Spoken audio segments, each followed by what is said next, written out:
पहला क्वेश्चन हमारी स्क्रीन पर जो है वो है वॉइस से, चेंज द वॉइस। तो आंसर दीजिए बेटा।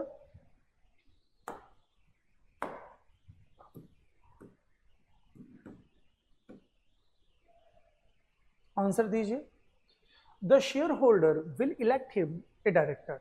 The share holder will elect him the director. Radhe Radhe बेटा, राधे राधे। हाँ जी। अब जरा देखिए, अब यहां पे क्या कह रहा है, will elect model plus V1. बेटा अगर एक्टिव वॉइस में मॉडल प्लस वी1 हो, एक्टिव वॉइस में मॉडल प्लस वी1 हो, तो उसका पैसिव वॉइस बनाने के लिए मॉडल को एज इट इज रखिए और मॉडल का passive voice B plus V3 से बनता है। This is the concept. This is the concept of making active voice into passive voice of models. Models का एक्टिव वॉइस से पैसिव वॉइस बनाने का तरीका ये है। अगर ये बात आपको समझ में आई तो हमें अब चाहिए मॉडल विल बी इलेक्टेड। अब चेक कर लो विल बी इलेक्टेड कहाँ कहाँ है। तो यहाँ देखें विल बी इलेक्टेड तो ठीक हो सकता है, यहाँ हैव इलेक्टेड तो गलत हो गया, हमें चाहिए विल बी इलेक्टेड, ये गलत हो गया। आंसर इसमें देखिए शेयर होल्डर, इसमें सिर्फ इलेक्टेड है, शैल विल है ही नहीं, तो गलत। यह है विल बी इलेक्टेड, तो देखो दो में आ गया विल बी इलेक्टेड, तो इसका मतलब है दो कट गए। अब देख लो, सबसे पहले अभी जब वर्ब के बाद ऑब्जेक्ट का सब्जेक्ट, तो ऑब्जेक्ट किसे बनाएंगे, ऑब्जेक्ट का सब्जेक्ट विल इलेक्ट हिम। तो ये जो हिम है ये ऑब्जेक्ट है, ये ऑब्जेक्ट नहीं है, ये हिम डायरेक्टर। तो हिम और जो डायरेक्टर है वो एक ही है, इसलिए ये ऑब्जेक्ट है, ये ऑब्जेक्ट कॉम्प्लीमेंट है, ये ऑब्जेक्ट नहीं है बेटा, ये ऑब्जेक्ट को कॉम्प्लीमेंट कर रहा है। इलेक्ट का इफेक्ट हिम पर पड़ रहा है, इलेक्ट किसे किया गया, हिम को एज ए डायरेक्टर इलेक्ट किया गया। तो ये ऑब्जेक्ट नहीं है। कभी आप सोचो कि मैं ऑब्जेक्ट को सब्जेक्ट बनाऊं, और वैसे भी बना नहीं रखा है, आप हिम को ही सब्जेक्ट बनाएंगे, ऑब्जेक्ट का सब्जेक्ट बनता है, कॉम्प्लीमेंट का नहीं। तो हिम का सब्जेक्ट क्या बन गया, ही। ये तो बिल्कुल ठीक है। अब हिम का ही बन गया तो आगे उसने क्या दे रखा है, अब डूअर को जो सब्जेक्ट है उसको बाय प्लस डूअर बनाओ। तो इधर बाय द शेल होल्डर्स दे रखा है, इधर बाय द शेल होल्डर्स नहीं दे रखा है, गलत हो गया, ये गलत। तो आंसर ए। क्लियर हुआ बेटा? ठीक है, कोई प्रॉब्लम, कोई कॉन्सेप्ट क्लियर ना हुआ हो तो बताइएगा, बाकी तो आंसर में दे चुका हूं। अगर ये बात समझ में आई तो अगला क्वेश्चन आपकी स्क्रीन पर ये रहा। अगला क्वेश्चन आपकी स्क्रीन पर है, चलिए बनाइए, आंसर दीजिए। अगला question direct and direct narration से।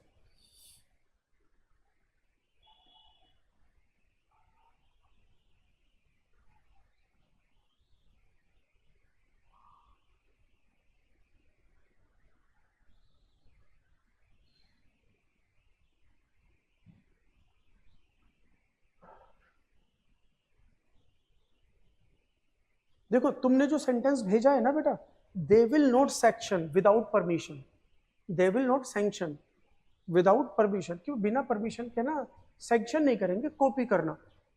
दे will not sanction to copy, वो कॉपी करने को अलाउ नहीं करेंगे विदाउट परमिशन। तो सैंक्शन की जगह आप अलाउ कर दोगे तो ज्यादा अच्छा है, बाकी तो सेंटेंस ठीक है, नो एरर है, कोई दिक्कत नहीं है। देखिए अब narration, he asked me when I had booked the flight tickets। तो he asked me when I had booked the flight tickets, अगर आप देखें तो ये ऑलरेडी इनडायरेक्ट स्पीच है, ये ऑलरेडी इनडायरेक्ट स्पीच है। अगर मैं इसको बोलूं कि ये इनडायरेक्ट स्पीच है, तो अगर इनडायरेक्ट स्पीच पहले ही दे रखा हो तो आप ये बात मान लीजिए कि ये आंसर है, मतलब ये नो एरर है, इसके अंदर कोई करेक्शन नहीं है, ये आंसर है। अब हमें इन चारों में से एक क्वेश्चन ढूंढना हो, हमको इन चारों में से एक क्वेश्चन ढूंढना होगा, ये हमारा आंसर है। इन चारों में से एक क्वेश्चन ढूंढना है। तो देखा ही आस्क्ड मी, तो कहता है ही सेड टू मी, क्या कह रहा है, ही सेड टू मी को ही आस्क्ड मी बनाया, he said to me, he said to me, he said to me. तो रिपोर्टिंग वर्ब का टेंस नहीं बदलता, आस्क्ड हो जाएगा, क्योंकि प्रश्न पूछ रहा है, प्रश्न पूछ रहा है, इंटेरोगेटिव है तो आस्क्ड हो जाएगा। अब यहाँ पर व्हेन लिया तो व्हेन एज ए कंजंक्शन आया, तो व्हेन से सेंटेंस शुरू हो रहा है तो व्हेन, ये बिल्कुल सेम है, बिल्कुल ठीक। अब जब प्रश्न पूछते हैं तो हेल्पिंग वर्ब पहले और सब्जेक्ट बाद में जाता है। जब हम प्रश्न पूछते हैं तो हेल्पिंग वर्ब पहले, सब्जेक्ट बाद में, हेल्पिंग वर्ब पहले सब्जेक्ट बाद में, हेल्पिंग वर्ब पहले सब्जेक्ट बाद में, ये तीनों ठीक है, लेकिन यहाँ सब्जेक्ट पहले और हेल्पिंग वर्ब बाद में, तो इसका मतलब है पहला गलत निकल गया। अब बात आती है सब्जेक्ट को चेंज करना। तीनों में यू दे रखा है, यू जो होता है लिसनर होता है, लिसनर को लिसनर से चेंज करो। ये सेंटेंस ही ने बोला, ही स्पीकर है तो ये मी लिसनर है, और यू सेकंड पर्सन होता है, सेकंड पर्सन लिसनर होता है, तो लिसनर को लिसनर से, स्पीकर को स्पीकर से चेंज करो। तो हम लिसनर को लिसनर से चेंज कर रहे हैं, हम लिसनर को लिसनर से चेंज कर रहे हैं, तो सॉरी क्या कहते हैं, जब बात है लिसनर को लिसनर को, तो यू के मी से, तो यहाँ का ऑब्जेक्ट तो यहाँ का प्रोनाउन लेते हैं। हम क्या करते हैं कि भैया हम बात कर रहे हैं कि यहाँ पर जो आई आया तो कैसे आया, तो हमने क्या करना है, यू को मी से चेंज करना है, तो यहाँ का प्रोनाउन लेके केस यहाँ का लगा दो, यहाँ का प्रोनाउन लेके केस यहाँ का लगा दो, तो ये जो इस वर्ब का ये सब्जेक्ट है, तो ये सब्जेक्ट है, तो मी का सब्जेक्टिव केस आई, तो वैसे भी यू दे रखा है और आई दे रखा है, तो फिर कोई दिक्कत ही नहीं है, आई। अब आता है हेड बुक्ड। हेड बुक्ड आया पास्ट परफेक्ट।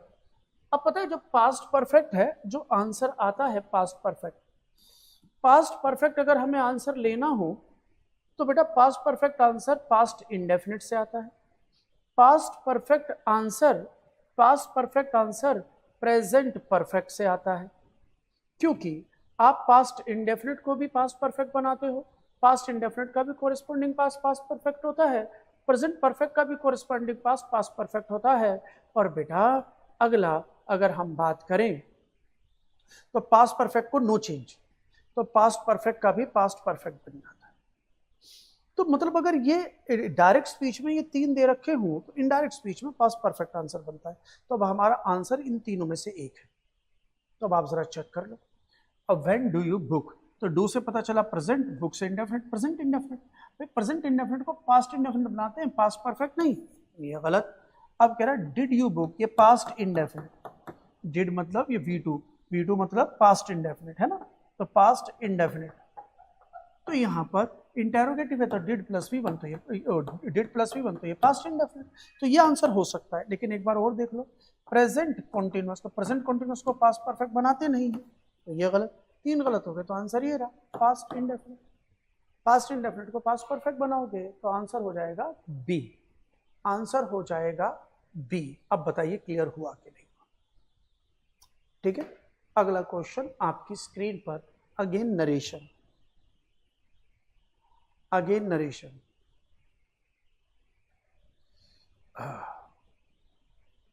बता बेटा,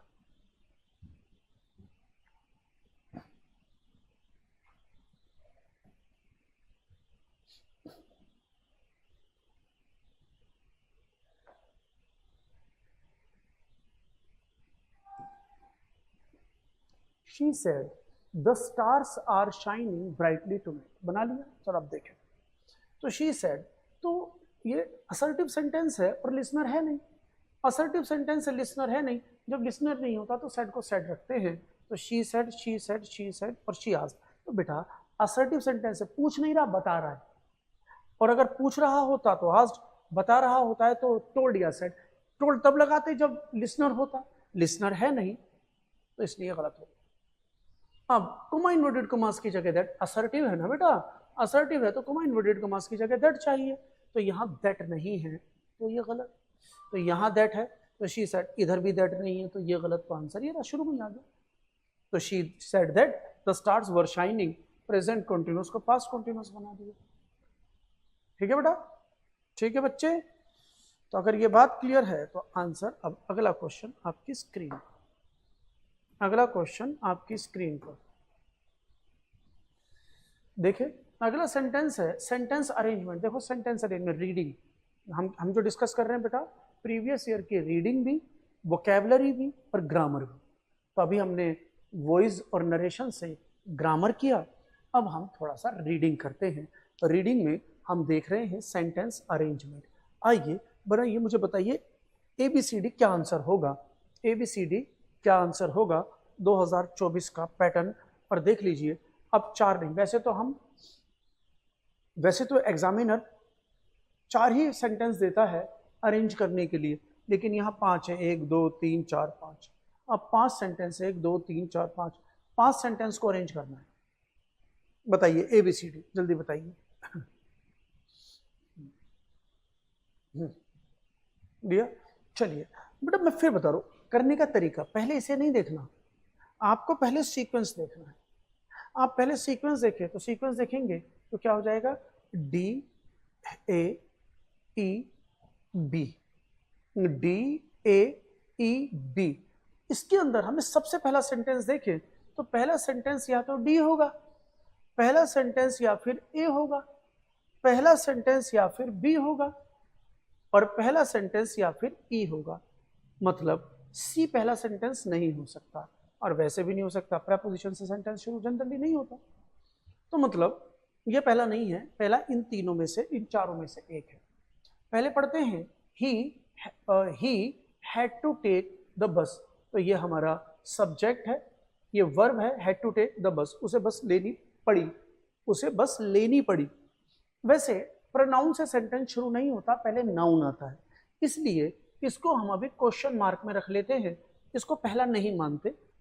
ये हमारा पहला, ये पहला, ये पहले, इसको भी हम पहला मानते नहीं है, लेकिन ये सब्जेक्ट वर्ब है तो शायद हो, दूसरों को कंपेयर कर लेते हैं, इसे क्वेश्चन मार्क में रखते हैं कि भाई ये पहला नहीं मान, अभी नहीं कहते कि ये है या नहीं है। अगला पढ़ते हैं, his friend who used to give, कि उसका दोस्त हु यूज्ड टू गिव, जो दिया करता था। तो पॉइंट इज ये इसका डिस्क्रिप्शन है भाई, इस हिज फ्रेंड्स का ये डिस्क्रिप्शन है, तो ये एंटीसीडेंट हुआ।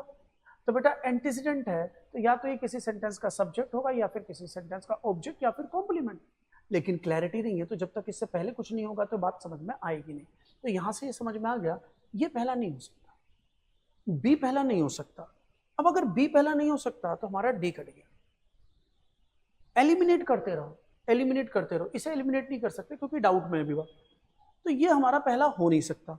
ठीक है, तो हमने बी काट दिया, सी है नहीं, डी, हिम ए लिफ्ट। अब बेटा इससे तो कोई मीनिंग आएगा नहीं, ऑब्जेक्ट से सेंटेंस थोड़ी शुरू होगा, सेंटेंस शुरू होगा सब्जेक्ट से, ऑब्जेक्ट से सेंटेंस शुरू नहीं होगा, तो डी पहला नहीं हो सकता।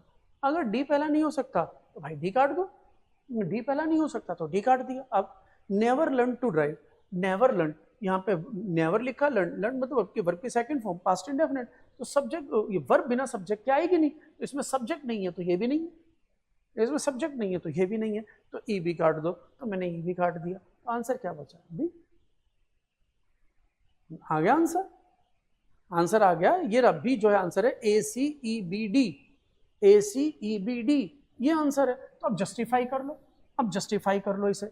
जब एग्जाम में बैठे हो सिर्फ इतना बनाओ, एग्जाम में बैठे हो तो सिर्फ इतना बनाओ, आपको आंसर मिल गया, आगे बढ़ जाओ। लेकिन अभी आप प्रैक्टिस कर रहे हो, तो अभी आप प्रैक्टिस कर रहे हो, अगर आप अभी प्रैक्टिस कर रहे हो तो इसको जस्टिफाई भी करो कि भाई हमने इस तरीके से जो आंसर बनाया, जिस तरीके से आंसर बनाया, क्या हमारा आंसर बिल्कुल ठीक है।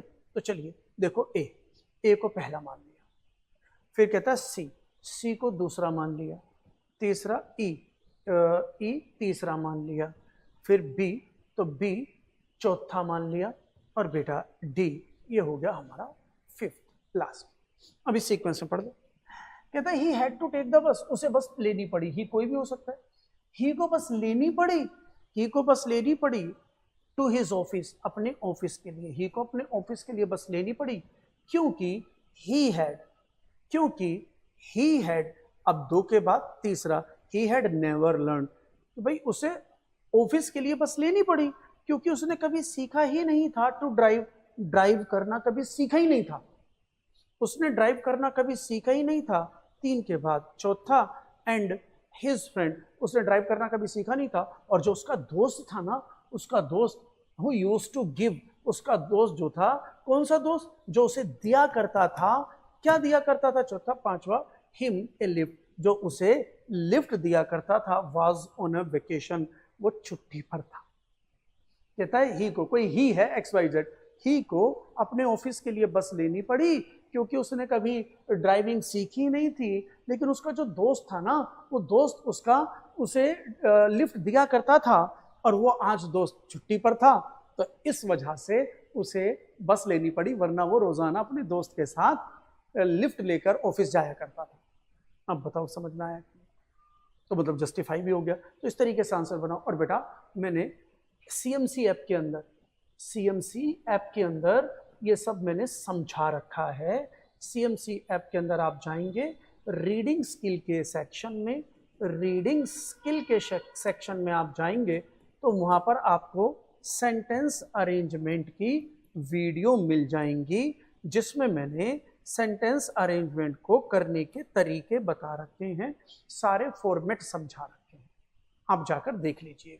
ठीक है बेटा, चलिए आगे बढ़ते हैं। नेक्स्ट क्वेश्चन, आंसर दीजिए। Next question, select the option that express the given sentence in past tense. अब देखो क्वेश्चन कैसा पूछा गया, क्वेश्चन कैसा पूछा गया है 2023 में। क्वेश्चन क्या पूछा है, इसमें बताओ पास्ट टेंस का सही यूज किस में हुआ है। ग्रामर क्या ले रहा है इसमें, ग्रामर, और ग्रामर के अंदर वो आ गया टाइम एंड टेंस, तो किस में आ गया, time and tense. Time and tense से पूछ रहा है, कह रहा है सही पास्ट टेंस किस में सही हुआ है वो बता दो। कह रहा है पास्ट टेंस किस में सही हुआ है, इसमें बता दो।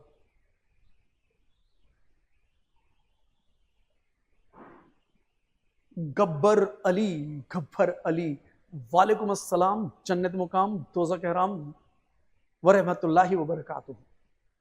बेसिकली सलाम का एग्जैक्ट और एप्रोप्रिएट रिप्लाई यही है। आंसर दीजिए ABCD।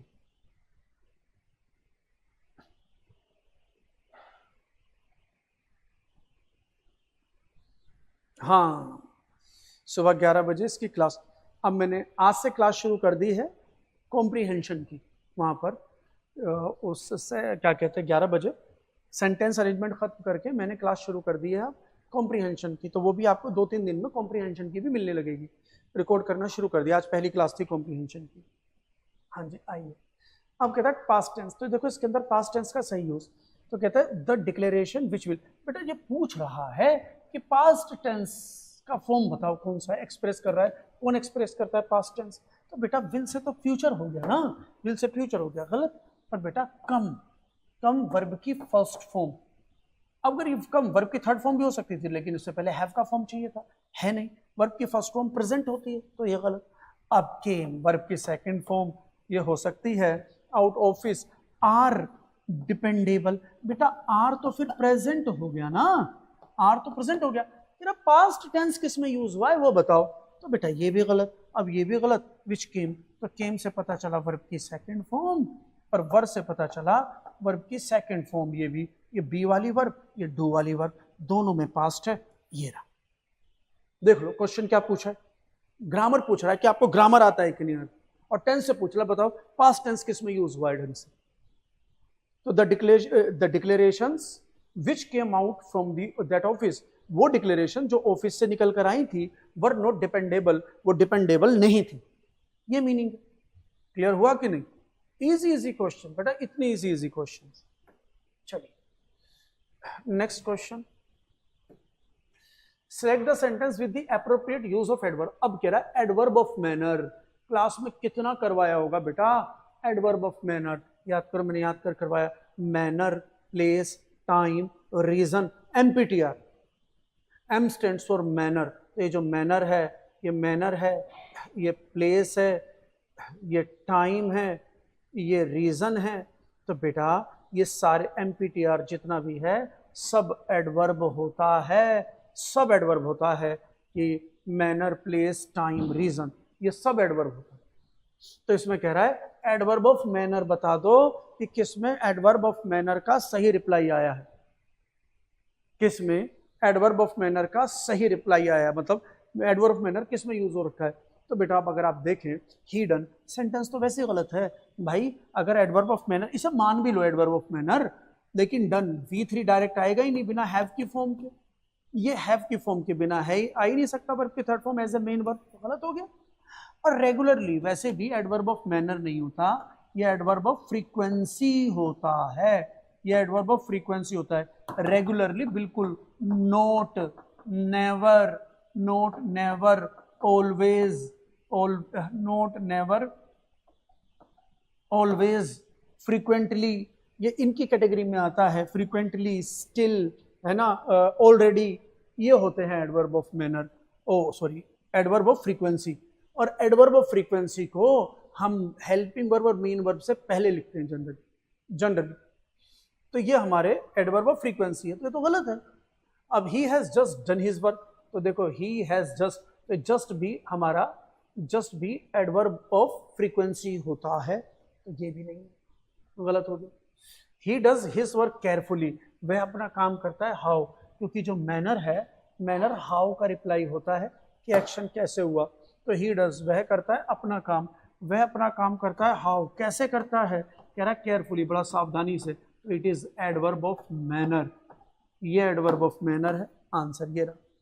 He has done his work on my table, तो सब्जेक्ट ये वर्ब ये object, object on my table, तो ये तो प्लेस है, तो यहाँ पे मैनर तो है ही नहीं कोई, यहाँ टाइम है, यहाँ ऑब्जेक्ट है, वर्ब है, सब्जेक्ट है, मैनर है ही नहीं, तो आंसर ये भी गलत, तो आंसर होगा हमारा सी। क्लियर हुआ कि नहीं?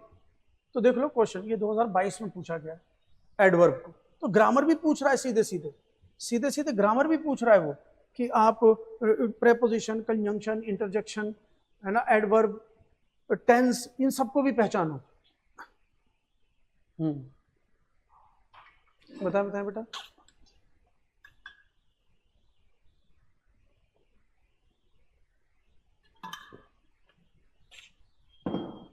पंकज सोलंकी, जय हिंद बेटा, जय हिंद।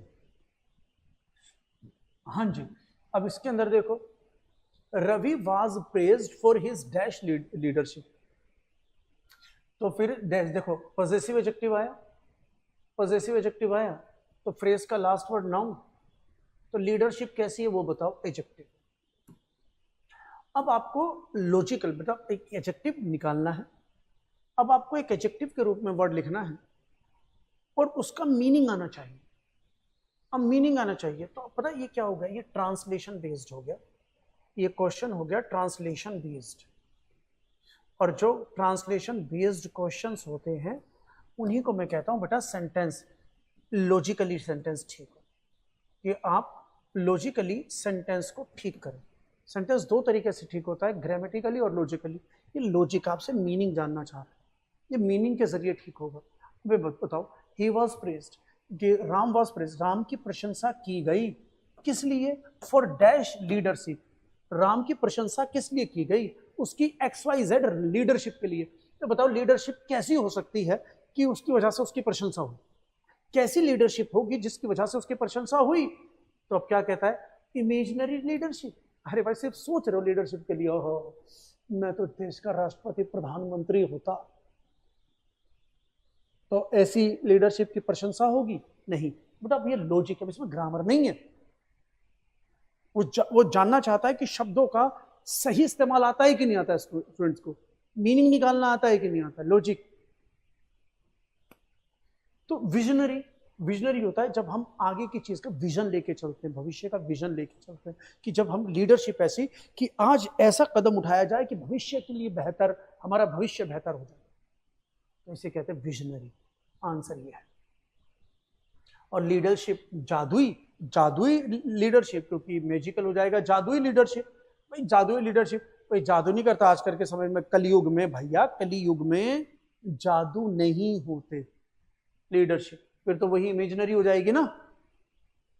और कहता है ब्रॉड जो ब्रॉड होता है, ब्रॉड माइंड होता है, ब्रॉड जो होते हैं, जो वो रास्ते होते हैं, लीडरशिप ब्रॉड नहीं होती, लीडरशिप विजनरी होगी, जिसका एक विजन हो, जिसका एक उद्देश्य हो, जिसका एक मकसद हो, जो भविष्य को, अपनी कंपनी को या किसी भी चीज को बेहतरी की ओर लेकर जाए, भविष्य के अंदर बेहतर की ओर लेकर जाए, तो ये लॉजिकली ठीक होगी, इसमें कोई ग्रामर नहीं।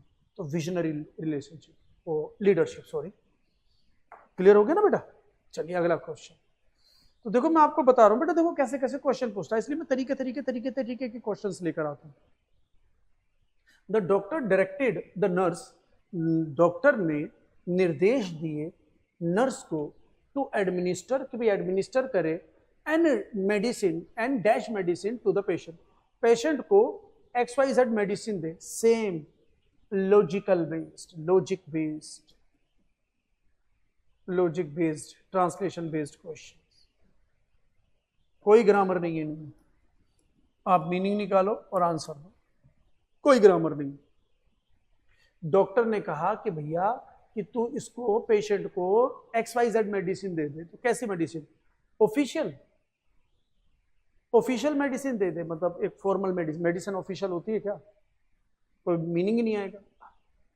एक एमिनेंट होता है प्रसिद्ध, फेमस, इसे फेमस मेडिसिन दे दे, चाहे तबीयत खराब होकर मर जाए वो, फेमस मेडिसिन चाहिए, पर प्रसिद्ध मेडिसिन क्यों देगा?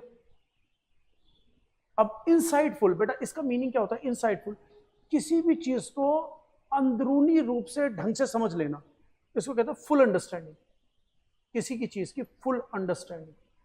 ये तो मीनिंग ही नहीं ले रहा, ये तो लॉजिकली ठीक ही नहीं आ रहा ना, कि कैसी मेडिसिन होगी जिसकी अंडरस्टैंडिंग अच्छी होगी, कैसी मेडिसिन लेगा जिसकी अंडरस्टैंडिंग अच्छी होगी, लॉजिक।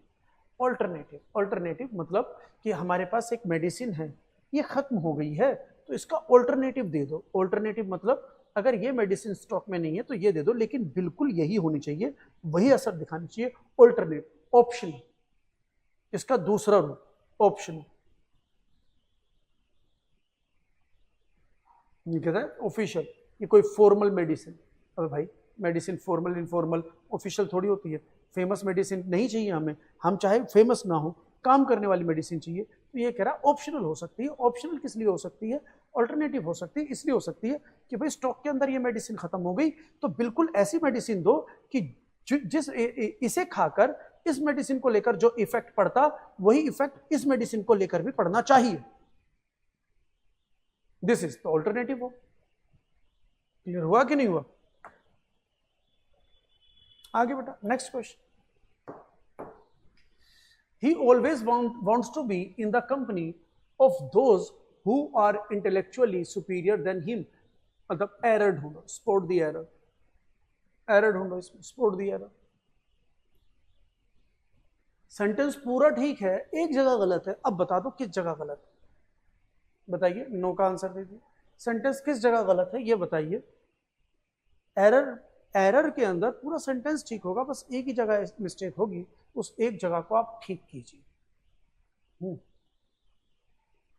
तो बेटा देखो, जिन वर्ड्स के साथ IOR, जिन वर्ड्स के अंत में, जिन वर्ड्स के जो सफिक्स है IOR OR हो, इसके अलावा प्रीफर या प्रेफरेबल,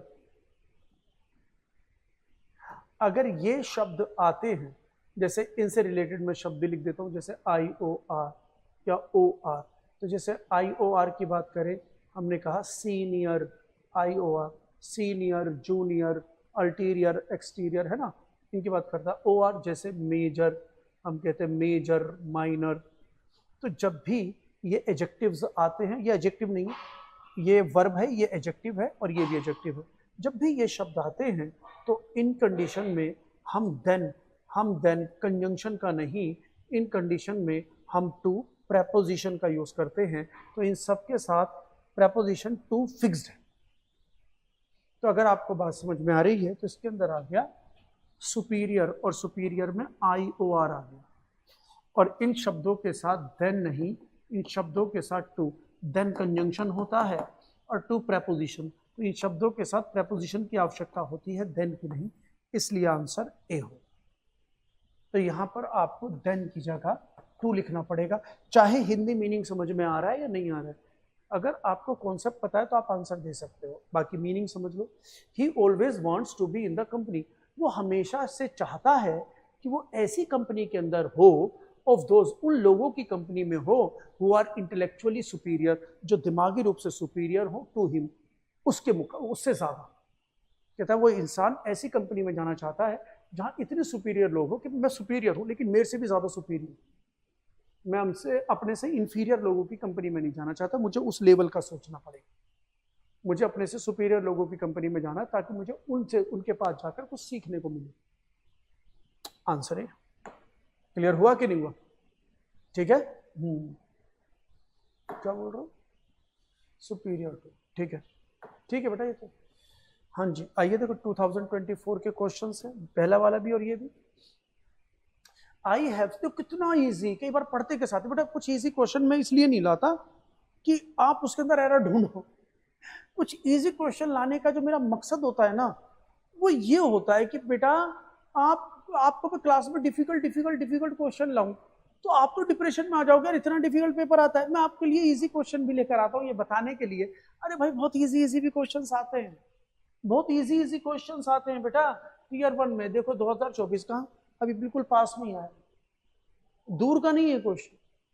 तो बेटा हमने छोटे छोटे कॉन्सेप्ट किए। वर्क की कितनी फॉर्म है, वर्क की कितनी फॉर्म है, V1 V2 V3 V4 V5, work की 5 फॉर्म है। V1 से पहले डू या मूडल, ये हेल्पिंग वर्ब आएगी। V2 से पहले नो हेल्पिंग वर्ब, V2 से पहले नो हेल्पिंग वर्ब, V3 से पहले हैव, और V4 से पहले बी की फॉर्म, और V5 से पहले नो हेल्पिंग वर्ब। ये पता है कि नहीं, ये एक्टिव वॉइस होता है, ये एक्टिव वॉइस है। अगर पैसिव वॉइस हो, पैसिव वॉइस हो तो B प्लस V3 चाहिए।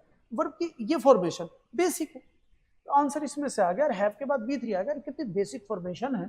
तो अगर हैव लगा रहे हो तो सिंग क्यों होगा, संग नहीं होगा, सिंग सेंग संग, खत्म बात।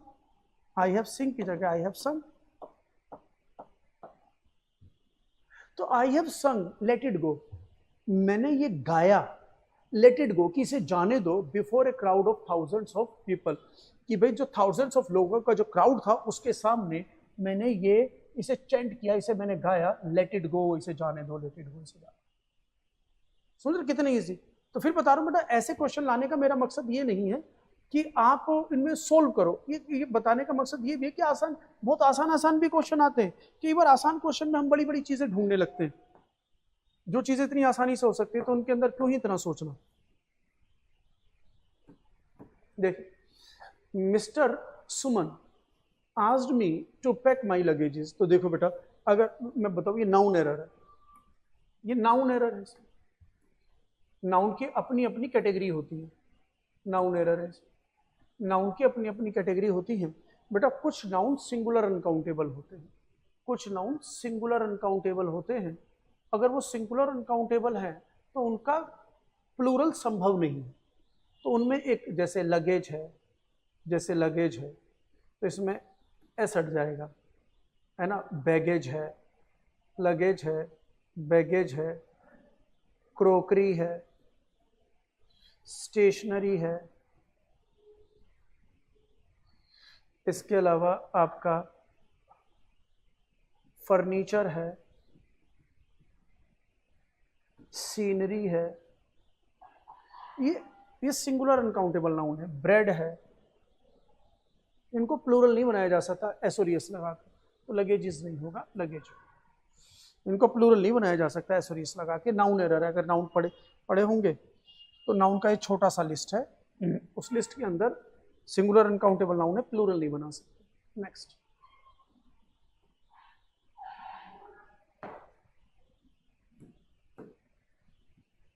Next, I said I don't understand.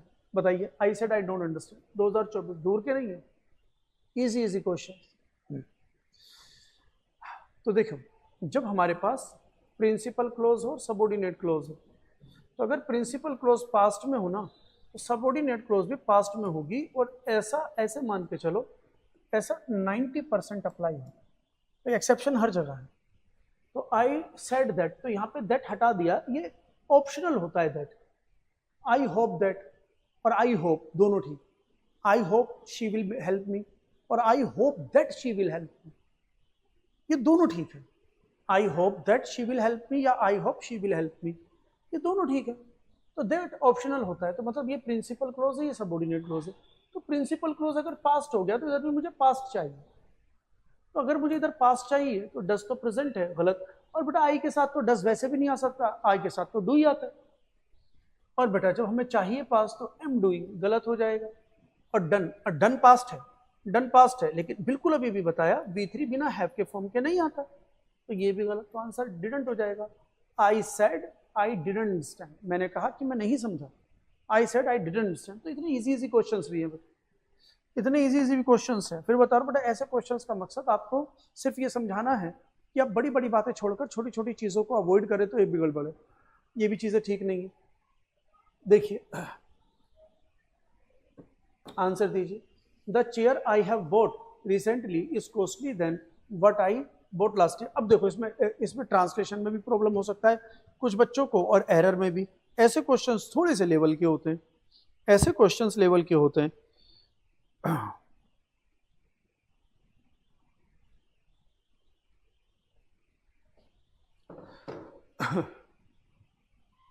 ऐसे क्वेश्चंस लेवल के होते हैं। अब बताइए, तो the chair I have boat, तो अब देखो समझते हैं। द चेयर कहते हैं जिस चेयर की मैं बात कर रहा हूँ ना, तो ये एंटीसीडेंट है। इसे एंटीसीडेंट क्यों कह रहे हैं? क्योंकि ये इसका डिस्क्रिप्शन है, ये इसका डिस्क्रिप्शन है। कहता हूँ जो chair I have bought recently, जो चेयर जिसको मैंने अभी रिसेंटली खरीदा है, यहाँ पर दैट आई हैव बोट भी लिख सकते हैं। The chair that I have boat yesterday recently, वो चेयर जो मैंने भी हाल ही में खरीदी है, तो this is the description of this chair. तो ये सब्जेक्ट हुआ, ये सब्जेक्ट भी है, इसका डिस्क्रिप्शन है, तो ये एंटीसीडेंट भी है। अब ये हमारा प्रेडिकेट है, ये हमारा प्रेडिकेट है कि वो चेयर जो मैंने हाल ही में खरीदी है वो ज्यादा कॉस्टली है। किस चेयर से? किस चेयर से? What I bought last year, जो मैंने लास्ट ईयर खरीदी थी उस चेयर के मुकाबले ये वाली जो चेयर है वो ज्यादा कॉस्टली है। तो मतलब जो पिछले साल खरीदी थी चेयर और जो मैंने अभी रिसेंटली खरीदी है, तो इन दो चेयर के अंदर कंपैरिजन है। और अगर कंपैरिजन है तो बेटा कंपैरेटिव डिग्री चाहिए, और देन से भी पता चल रहा है कंपैरिजन। और जब कंपैरिजन होता है तो हमारा जो नियम होता है वो कंपैरेटिव डिग्री प्लस देन लगता है। और बेटा अगर मैं कॉस्टली बोलूं तो कॉस्टली पॉजिटिव डिग्री है, एक पॉजिटिव डिग्री, एक कंपैरेटिव डिग्री, एक सुपरलेटिव डिग्री। तो एक होता है कॉस्टली, एक होता है कॉस्टलियर, एक होता है कॉस्टलीएस्ट। Costly, costlier, कॉस्टलीएस्ट। तो कंपैरेटिव डिग्री चाहिए तो मुझे कॉस्टलियर चाहिए ना, फिर कंपैरेटिव डिग्री। और कॉस्टलियर ये रहा, पढ़ के देख लो कोई सा, ये तो सुपरलेटिव डिग्री हो गया। और विल बी ये पॉजिटिव डिग्री, ये भी पॉजिटिव डिग्री, ये सुपरलेटिव डिग्री, हमें चाहिए कंपैरेटिव डिग्री। तो आंसर बी।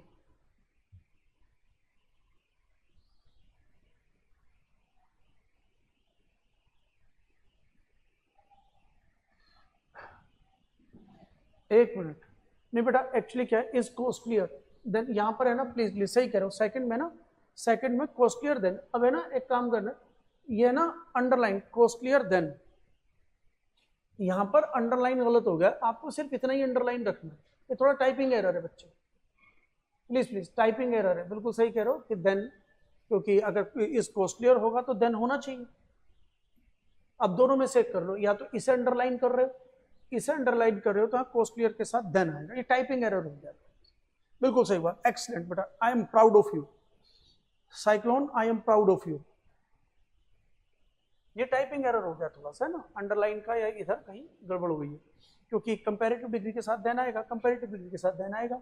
और अगर मैं यहाँ से देन हटा दूंगा तो फिर मजा नहीं आएगा। तो आप यहाँ इतना अंडरलाइन कर लो, देन को आप परमानेंट मानो, या फिर इसे अंडरलाइन कर रहे हो तो इधर देन कर दो। लेकिन आपको कॉन्सेप्ट समझ में आ गया बेसिकली, कोई बात नहीं, क्वेश्चन आगे पीछे हो जाते हैं। कॉन्सेप्ट क्लियर हुआ कि नहीं? सबसे बड़ी बात है कॉन्सेप्ट क्लियर हुआ कि नहीं हुआ। कॉन्सेप्ट समझ में आना बहुत जरूरी है, चीजें ऊपर नीचे हो जाती है, समझ रहे बच्चे। तो अगला क्वेश्चन लेते हैं आज के लिए, सिनोनिम, वोकैबुलरी। आज के लिए क्वेश्चन वोकैबुलरी से। He tried to alleviate the suffering of his neighbors. He tried to alleviate, उसने alleviate, alleviate होता है कम करना, alleviate होता है कम करना, to reduce, इसका मतलब होता है to reduce, कम करना। The suffering of his neighbors, उसने कोशिश करी अपने पड़ोसियों के दुख को कम करने की। तो स्वेल का तो मतलब सूज जाना होता है, स्वेल का मतलब स्वेलिंग जो होता है सूज जाना, तो ये तो सूजना होता है, तो ये तो बढ़ाना होता है ना किसी चीज को, ये बढ़ाने का सेंस हो जाएगा, ग्रो का सेंस हो जाएगा, ये तो सूजना। एड, एडिशन की बात कर रहा है ये, किसी चीज में कुछ जोड़ना, एडिशन। इंटेंसिफाई होता है एम्फेसाइज करना, किसी भी बात पर बल देना, एम्फेसाइज करना। रिलीव होता है राहत पहुंचाना, तो रिलीव होता है राहत पहुंचाना। टू रिड्यूस, कहता है टू रिड्यूस पेन, राहत पहुंचाना, रिलीफ, राहत पहुंचाना। अगर आपको ये समझ में आया, राहत पहुंचाना, तो आंसर यही होगा, क्योंकि एलिवेट का मतलब है कम कम करना, कम करना। To reduce pain, to reduce stress, to reduce stress को कम करना।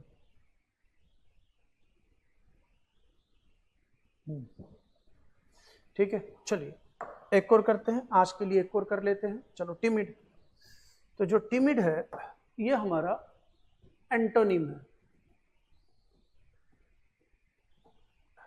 टिमिड, अभी वो सिनोनिम था, ये एंटोनिम। टिमिड था, ये एंटोनिम बताना टिमिड का। बताओ एबीसीडी, बताओ बताओ बताओ आज के लिए लास्ट। तो टिमिड का मतलब होता है कायर, और आपको इसका अपोजिट बताना है। तो अपोजिट कौन सा हो जाए? जो कायर है, डेयरिंग, हिम्मत वाला, तो मतलब brave, daring, daring man, brave answer, तो ब्रेव तो आंसर ही हो जाएगा। स्पूकी होता है स्कैरी, डरावना, स्पूकी होता है डरावना। एंशियस होता है चिंतित, वरी, चिंता करना, वरिड इंसान, आई एम वरिड। मीक होता है कमजोर, वीक, मीक होता है कमजोर, वीक। तो आंसर हो जाएगा डेयरिंग। ये तो कायर और ये कहता है ब्रेव, बहादुर। ठीक है, तो आज के लिए क्लास इतनी। बेटा thank you thank you thank you thank you so much. बने रहें, जुड़े रहें। मिलते हैं मंडे को same time same place on the same channel with grammar, vocabulary और रीडिंग के साथ। ठीक है बेटा, good night, slip tight, happy Sunday and जय हिंद, जय भारत।